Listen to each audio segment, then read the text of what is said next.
Ակադեմիական աշխատանքների անազնիվ գնումը Հայաստանի պետական համալսարաններում թեմայով քննարկում է կազմակերպվել ժուրնալիստների ասպարեզակումբում։ Բացասարակության հիմնադրամներ Հայաստան կազմակերպության կողմից Հանրապետության 12 համալսարանի մոտ 620 ուսանողի շրջանում անցկացվել է հետազոտություն։ Հարցման գործընթացին մասնակցել է 7 համալսարան մայրաքաղաքից և 5 մարզերից։ Շուրջ 8 ամիս շարունակված հետազոտական աշխատանքների արդյունքները ցույց են տվել, որ ուսանողների կողմից ակադեմիական աշխատանքների անազնիվ գնման պատճառները տարբեր են, սկսած բարձր գնահատականներ և կրթաթոշակ ստանալու ցանկությունից,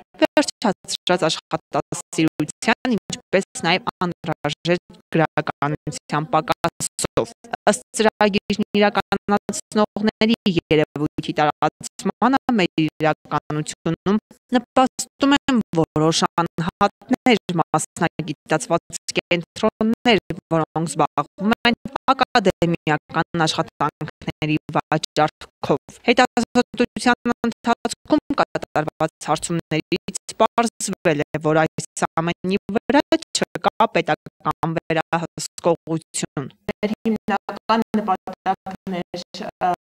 աջակցել ուսանողների քննադատական մտածողությանը, ներգրավվածությանը, իսկապես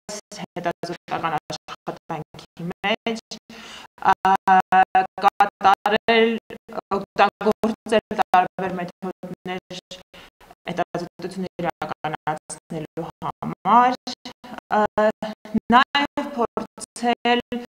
մեկ ուրիշ ինստիտուցիոնալ մակարդակում ավելի համագործակցային աշխատել իրենց մենտորների հետ։ Ինչ ասել է ակադեմիական աշխատանքների անազնիվ գնում։ Մեկ այլ անձի կողմից ակադեմիական աշխատանքի ձեռքբերումը հիմնականում գումարի միջոցով և ներկայացնելը որպես սեփական աշխատանք մենք կոչում ենք ակադեմիական աշխատանքների անազնիվ գնում։ Հետազոտության նպատակն է եղել հասկանալ առկա կանոնակարգերը կապված ակադեմիական աշխատանքների անազնիվ գնման հետ, ինչպես նաև ուսանողների կողմից ակադեմիական աշխատանքներ ձեռք բերելու միտումները և պատճառները, դրդապատճառները։